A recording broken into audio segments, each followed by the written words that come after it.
BJP में कौन बड़ा कौन छोटा, इसका टंटा खत्म करने की कोशिश के तहत उत्तर प्रदेश में एक बड़ा फैसला लिया गया है। 10 सीटों पर होने वाले उपचुनाव के लिए बीजेपी के 5 बड़े नेताओं में जिम्मेदारी बराबर बराबर बांट दी गई है। यानी हर नेता को 10 में से 2 सीटों को जिताने के लिए अपनी ताकत लगानी होगी। यानी CM Yogi Adityanath, deputy CM Keshav Prasad Maurya, deputy CM Brajesh Pathak, Bhajpa के प्रदेश अध्यक्ष भूपेंद्र चौधरी और प्रदेश के संगठन महामंत्री धर्मपाल सिंह ने 2-2 सीटें बांट ली हैं। सीएम योगी की जिम्मेदारी अयोध्या जिले की मिल्कीपुर सीट और अंबेडकर नगर जिले की कटहरी सीट की होगी। यानी योगी का जिम्मा उन सीटों पर बीजेपी को जिताने का है जिन पर सपा का कब्जा है। 2022 में मिल्कीपुर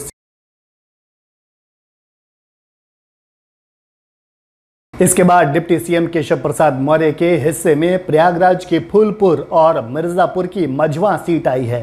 फूलपुर से बीजेपी के ही प्रवीण पटेल विधायक चुने गए थे और मझवा से निषाद पार्टी के विधायक विनोद कुमार बिंद अब सांसद बन चुके हैं। यानी यह सीट बीजेपी के सहयोगी की ही सीट है। अब केशव प्रसाद मौर्य पर जिम्मेदारी है कि इन दोनों सीटों पर एनडीए का कब्जा बरकरार रहे। तीसरे नंबर पर दूसरे डिप्टी सीएम ब्रजेश पाठक का नाम है, जिनके जिम्मे कानपुर की सीसामऊ और मैनपुरी की करहल विधानसभा सीट बीजेपी को जिताने की जिम्मेदारी है। करहल सीट पर 2022 में अखिलेश यादव जीते थे और सीसामऊ सीट पर सपा के ही इरफान सोलंकी को जीत मिली थी। इसके बाद नंबर आता है बीजेपी के प्रदेश अध्यक्ष भूपेंद्र चौधरी का। चौधरी को मुरादाबाद की कुंदर की और मुजफ्फरनगर की मीरापुर सीट की जिम्मेदारी दी गई है।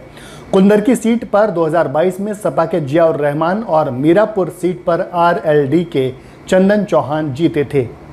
और आखिर में उत्तर प्रदेश बीजेपी के संगठन महामंत्री धर्मपाल सिंह को उन 2 सीटों की जिम्मेदारी दी गई है जो 2022 में बीजेपी ने ही जीती थी। धर्मपाल सिंह को अलीगढ़ की खैर और गाजियाबाद की गाजियाबाद शहरी सीट पार्टी के पास बरकरार रखने की जिम्मेदारी दी गई है।